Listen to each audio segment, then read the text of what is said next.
What's up, everybody? You're listening to Lo-Fi Faith with Mike and James. We're two guys who also happen to be pastors, doing our best to have open conversations about what it means to follow Jesus in today's world. Welcome to our very first podcast episode. Wow, we're finally here. We're here. We've made it. We've made it. Somehow. We've scaled the heights. Yeah. We've arrived, some would say. I'm not sure if we have or not. We'll leave that up to our audience. Okay. So we don't want to make those claims for ourselves. Is that what you're saying? I think it'd be best It'd if be unwise? someone else made claims for us, because any claims that we make will be quite Unrealistic. unrealistic. And overblown. Fair enough. Mike, why don't you tell us a little bit about, first of all, in a really short sentence or two, what is this podcast about?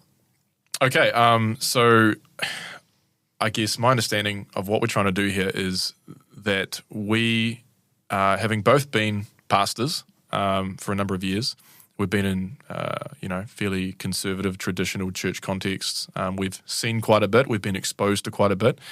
And I think our intention here is to have conversations that typically aren't being had. Necessary conversations about issues that we see, about maybe some unhelpful assumptions that are floating around various churches that have real-world impacts on people, and to just really discuss those things, and in many cases try to think about some healthier alternatives to some ideas, some theologies, some systems that are out there that we have seen are not always very beneficial to people.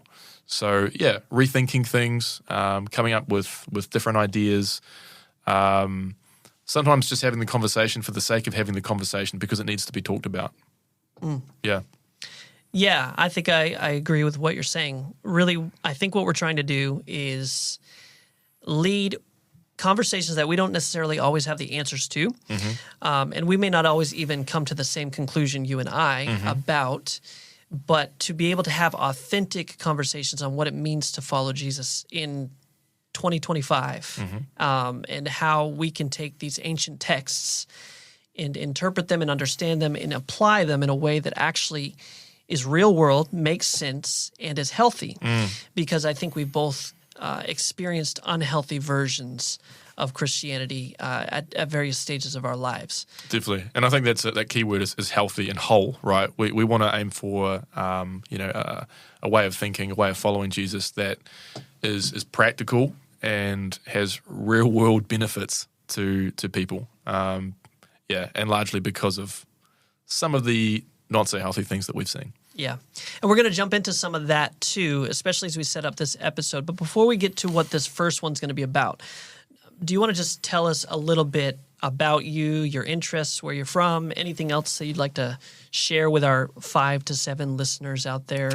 Well, I would say 6 to 8 would be more bold. accurate. That's bold. It's ambitious, but time will tell. Time will tell. Yeah. So my name's Mike Dawson. Unlike you, James, I'm a Kiwi boy. I'm a local boy. Not from Christchurch, but from Dunedin originally. Grew up in the South Island. In a religious family. Although I spent some time doing my own thing, walking away from that, and then eventually came back to a church context. Have been in and around churches for the last 10 or 11 years, and for the last 3 and a bit years, I've been working as a local pastor, as well as doing a few other things. But even before that, I was still heavily involved in churches as an elder and doing a lot of Bible studies and working with people in that capacity. That's not my whole life though. I love exercise, sports, music. I have a fairly wide variety of interests, but certainly for the purposes of this podcast, of what we're doing here, my background in church is kind of the main thing. So yeah. It's a little bit about me. For the listeners out there, you want to plug one of your favorite musical artists at the moment? One of my favorite musical artists. Well, that's an interesting question. I'm going through a bit of a country phase, and I won't get into specific songs because we could have some fun there. But I actually really like Thomas Rhett at the moment. He's a I think fairly well known country artist. So I listen to a bit of Thomas Rhett. Yeah. Yeah, which kind of leads into my story. I think that Mike here would really like to be from where I'm from. which is the United States. And in particular, I've spent about half my life in the southeastern United States, the real country. I think judging on my accent, I probably could be from there. I mean, you would agree, James, that my accent... You do have an accent. When I put on a Southern American accent, it's pretty authentic. Would you like to share that right now? Well, sure. Yeah. I mean, okay, that was terrible. There goes all our listeners. It's because I'm in front of a mic right now. Yeah, no, that's actually how it always sounds. Let me just swing it back to you now, James. Enough about me. That might be a safe bet. Yeah. So my name is James Mello. I am originally from the U.S., born and raised originally in Maine, which is the far northeast of the country, and then ended up in the southeast for, again, the second half of my life. And yeah, like you, I came from a religious context originally. My dad was a pastor of 4 churches when I was growing up, and I was one of 5. So it was a very busy household, a lot going on. But it wasn't a particularly healthy setting a lot of times as far as the churches that he was pastoring. So my early experiences with Christianity were honestly quite negative. And because of that, it led me to this place. My family went through quite a bit of drama. We'll probably talk about it at some point. But through that time period, I walked away from all things faith. I thought it all was kind of inauthentic. I thought that Christians were robots, basically. They just did what they were told. They couldn't think for themselves. And so my view of Christianity and of Christians was quite negative. And so I spent several years away from any spiritual context. My mom forced me to go to church, but that was about it. And then eventually I had a pretty dramatic spiritual experience at a really, really dark time in my life. And that brought me back to reconsidering faith and the role it plays in my life. And honestly, it really did. My connection with God and my understanding of who Jesus was and how I relate to him, that transformed my life. It really did. I learned to approach the Bible in a totally different way. It started me on a really long journey that has culminated where I am so far today. And so as far as like my ministry journey, I'm actually also a social worker, a counselor. I've been a teacher before. So I've done ministry in very different contexts sometimes. And I really have a heart, especially for those who are out, who have lived in really difficult places, and who are far from traditional church people. But yeah, so I've been a pastor as well. I've been hired to work within the church for almost 10 years now. Most of those years were in the state of Georgia in the U.S. And then last year came over here to start a new position working especially with the youth and young adults of the South Island, which I am absolutely loving. We have a really, really great team I'm able to be a part of. And yeah, just really stoked to be a part of it.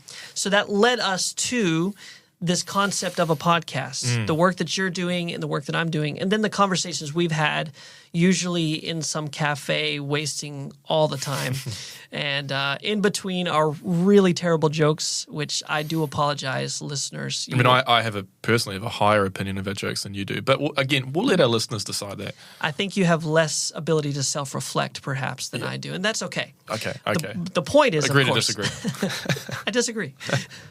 The point here, of course, is that as we were having these conversations, we did have some really deep talks, and we started thinking this might be really good to lead out in conversations, not necessarily as experts, but simply as people who are trying to come to terms with all of these different things they've been told about God or about the Bible, about church, and then what do we actually believe, and also, importantly, how does that play a role in our daily lives in the real lived context that we have? Definitely. We're not, neither of us would claim to have a whole bunch of answers on things. But I think maybe one of the hopes would be that in the conversations that we do have, that we can, act as a little bit of a catalyst for people to have their own conversations and start to think maybe more deeply about their own context, their own situations. And maybe our conversations could provide some insights as well that could help people. But yeah, we're not coming across as experts who have all the answers, who are telling others how to think and what to do, but just to start the conversation that can maybe act as a starting point for somebody else. Follow Lo-Fi Faith with Mike and James on Instagram to keep up with new episodes, behind-the-scenes content, and to join in on the conversation. So I think that can really set up the goal of this episode, which is before we jumped into some more theoretical topics and trying to unpack some theology or whatever, we thought maybe we'd just start with some of our stories. Mm-hmm. And so the title of this episode is "I Used to Be a Legalist." And so the first time we're gonna really invite you to share your story, because that's quite a profound title, I think. And then next episode, we'll share my story. And then hopefully that will help us, our listeners to understand why we want to talk about what we want to talk about and where we're coming from when we have these conversations. So when you say you used to be a legalist, tell us, what in your mind is a legalist? Okay, yeah. Great question. I think we want to distinguish legalism from, practical Christianity. Sometimes when, the subject of one's, how one practically lives out their faith, the things that we actually want to do, good works, works of service towards others, sometimes that is wrongly equated with legalism. The definition that I would give is something along the lines of when we bring our own works, the things that we do, into the grounds or the cause of our salvation. In other words, I'm earning my salvation, I'm earning love from God, acceptance from God by the things that I do. And it doesn't have to be solely that, because there is various different I think legalism exists on a spectrum, and some would still have a very high view of faith and the role that plays in salvation. But even if it's just a little bit, I think if I bring my own works and say, even just by certain things that I do, I am to some degree earning the love of God, earning the acceptance of God, earning my place in His kingdom by what I do, I think that's when we fall into the territory of legalism.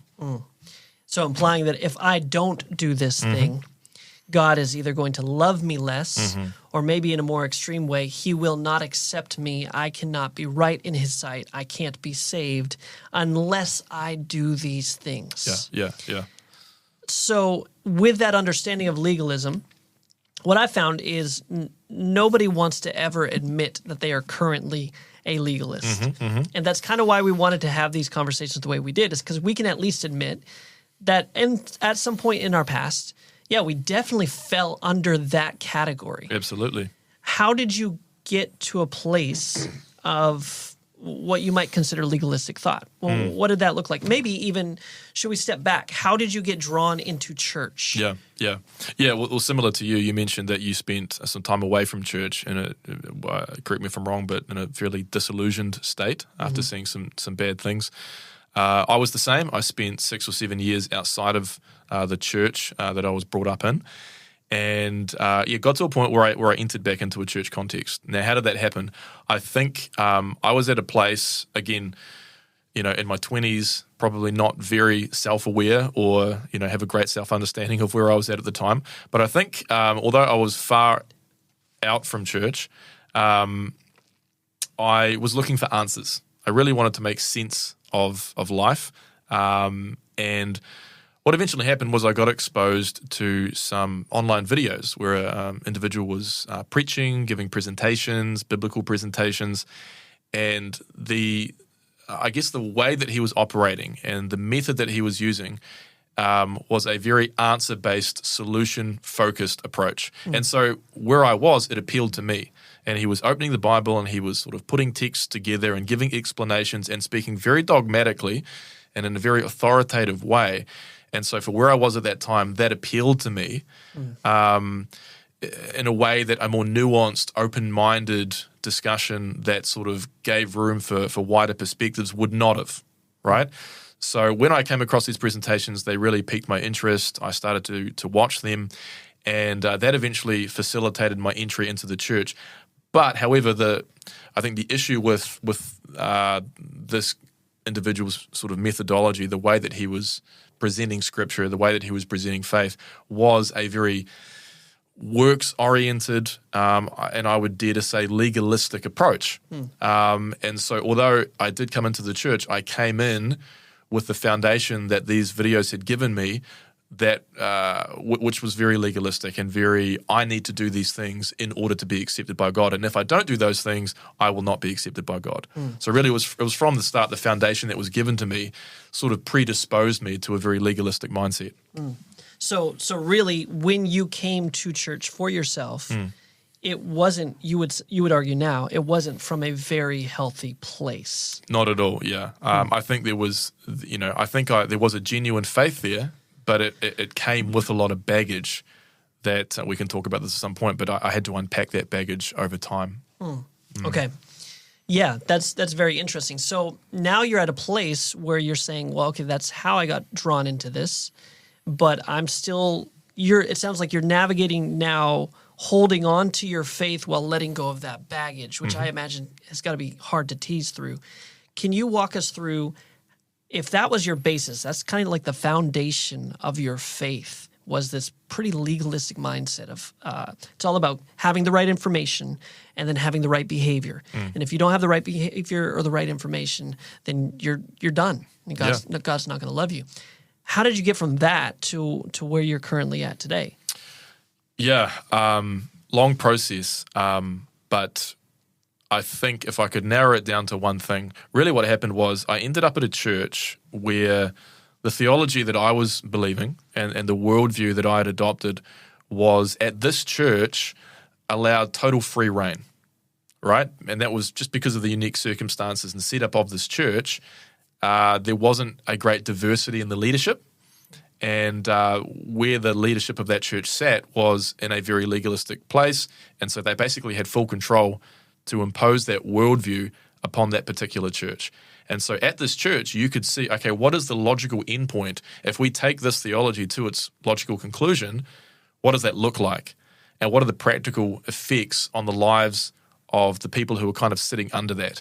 So I spent a number of years in a church where that was the case. And what I saw was a lot of harm that was being caused by that. I experienced that. I got very hurt myself, very disillusioned. And I saw it also in the lives of many of the people who attended that church. Could you give us a little bit more context? When you say you saw a lot of harm, what does harm look like? So you're saying this idea of this perfectionistic mindset is a harmful idea within Christianity.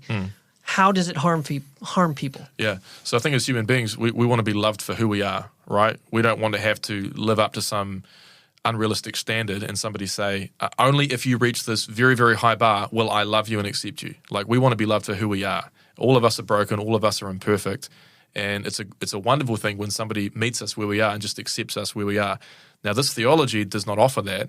It offers a very high bar where God says, apparently, only if you reach the standard will I accept you. But that also filters down into human relationships. So what I saw in this church was a very high bar set for every individual who would attend that church, and only if they were willing to try to meet that standard, and in many ways meet that standard in the way that it was described and articulated, only then would they be accepted into the fold of that church. And anybody who wasn't, there was some pretty bad consequences. They were shunned, they were talked down to, they were emotionally manipulated, emotionally blackmailed. There was a lot of oppression and control and mind games. This is the kind of stuff that went on. And when you're sitting in that environment, there is a lot of psychological and emotional harm where people do feel like they're not enough. And when you're told that on a consistent basis, you're told that you're not enough, and only if you do these things that you don't even feel comfortable doing will you be accepted, it causes a lot of harm, relational harm. I think it encourages an internal narrative in your own mind where you tell yourself, I'm not worthy, right? I'm not enough. I'm not good enough. And that does cause a lot of problems. It leads to some anxiety as well, I think. I remember when I was really in that mindset, what happened for me a lot was, even when I felt like, okay, I'm having a good day, I'm doing what I'm supposed to be doing, there was this anxiety in my mind of like, maybe there's something I haven't thought of yet. That's right. And everything, I'll share this when we come to my episode as well, everything had this eternal weight to it at all times. Yeah. Every single thing that I did or did not do. And it didn't matter whether it was a behavior that I was supposed to do or a behavior I wasn't supposed to do. And it could be very little things, but everything had such eternal significance that I felt this heavy, heavy oppressive burden and anxiety. That's right. So you're basically self-analyzing everything that you do, right? So it makes it really hard to just relax in general, right? And live your life. Everything that everyone else is doing too. That's right. You cannot help but sort of critique everybody else. Yeah, and it's just not a good way to live. So what you're saying is you were headed down that road. You were in a church that really facilitated that.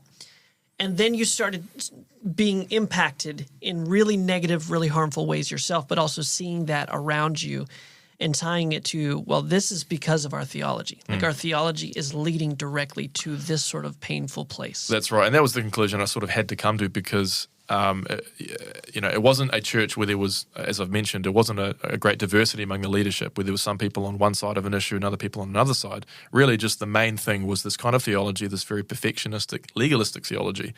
And it was very clear, once you spend enough time in that context, it was very clear how that theology was impacting everyday life in that church. So there was really nothing else to put it down to but the way that faith in Jesus was being articulated. And unfortunately, it was a very unhealthy way. So some people would see that and they would just walk away entirely from church, right? They say, okay, I've got to throw this all away. This is what I've been taught. This is what I've been internalizing, and wow, this is super harmful. They would then draw the conclusion that Christianity, faith itself, is inherently harmful. But you're a pastor. You're still up in a place of faith, right? How are you navigating that where you're able to do, like, what is it that you still want to hold on to? Yeah, I think being a pastor, being someone who read a lot and thankfully did get exposed to other perspectives, I came to realize, okay, this is not the only way to articulate faith in Jesus. There are other healthier perspectives out there. And once I realized that, I kind of got outside of the bubble that I'd been in. It was more of an echo chamber where there was just one idea bouncing around. When I realized that, okay, I got curious and I said, okay, maybe the foundation that I've been given is not very healthy, but maybe also there's another foundation. And so I don't necessarily need to tear the whole thing down. Maybe I can just rebuild block by block and find a healthier way to follow Jesus, to live out faith in this world. And I think that's been a pursuit of mine for some time now, recognizing the foundation I was given did not lead to wonderful things, but at the same time recognizing that there could be another foundation, another way of living out my faith that does provide what I'm looking for in my faith. What would you say to somebody who sees themselves where you used to be? Or maybe they are not necessarily there, but they're debating, right? They're in a church context, a spiritual context that they're finding to be really harmful. Yeah. And they're not really, maybe they're feeling alone in that context. How would you speak to them in those places? Yeah, I think the first thing I would say to somebody like that is that you are loved, that you matter, that you are enough. I think it's really important for someone to hear that from somebody in their lives. And if they're feeling alone in that context, I would encourage them to be open to other perspectives, and to try to trace the connection between what they've been taught and what they're actually experiencing in their day-to-day walk with Jesus, right? Is it leading to positive things? Or is it causing a lot of anxiety and angst and difficulty in their lives? Because at the end of the day, theology is practical, right? So what we believe is going to have a tangible impact on our lives. And we can get very theoretical with it, but at the end of the day, if what we're experiencing is a fairly unhappy and unfulfilling life, that is not what I believe the gospel offers us. Yeah, I appreciate that. I think of the fruits of the Spirit, right? If the Holy Spirit is present in our lives, it, according to Scripture, leads us to a place of love, a place of joy and peace and patience and all of these other things. And what you're describing as well, the fruits of this belief system is not leading to more love, more joy, more peace, or more patience. So in that way, theology aside, like the proof texting aside, just by looking at the fruit, something is off here. Yeah. Something is wrong. And it's okay to recognize that. Maybe there is a different way to have an experience with God. So yeah, I appreciate that. And that's what this podcast really is going to be about. Sometimes we're going to have guests. Sometimes it's just going to be us two. But we're really going to be continuing along on this journey that you're sharing of just trying to talk out what it means to have a healthy faith, to really follow Jesus, and maybe to unpack some of the things that we've been taught that have not actually been that helpful and are not actually that biblical. Totally. Awesome. Well, thanks, Mike. Next time you hear us, Mike will be the one interviewing me, and then we'll see how that goes. I'll try my Southern accent again. I feel like it's worth at least one more shot. I personally really hope that you do not. Okay. But I appreciate that. Appreciate the honesty. I do believe in freedom. And Wonderful. As and I'm going to take full advantage of that, James. Yeah, as a good American and as a good Christian, I believe you are free to be wrong, and I will allow you the space. That's what this is about, really, is giving you the space to be wrong. I appreciate that so much. In my presence, and me not having to correct you. Wow. Because ultimately, you'll see how bad it is and you'll correct yourself. And I actually think that once I flesh out that accent, once I give it another go, you're going to be converted. And we're going to be on the same page. So this really that's more of a secondary goal that I have for this podcast personally. Not the primary one. We've talked about the primary one, but as a secondary goal, that's where I'm sitting. So maybe next season we'll have an episode that's called I Used to Doubt Mike. Yeah. I'm looking forward to that episode. I highly doubt I'll be the one sharing. It is inevitable. Thanks, guys, for listening. I hope that you have enjoyed or got something out of this. And stay tuned. We're going to be dropping these every couple weeks, and looking forward to the conversations that come on. And we want you to be part of the conversation. Thanks for hanging out with us on Lo-Fi Faith. If something resonated with you today, we'd love it if you shared the show with a friend. You can catch up on past episodes at plains.org.nz and subscribe on Spotify, Apple Podcasts, and YouTube, or wherever you get your podcasts. We'll be back with a fresh episode in 2 weeks. See you then.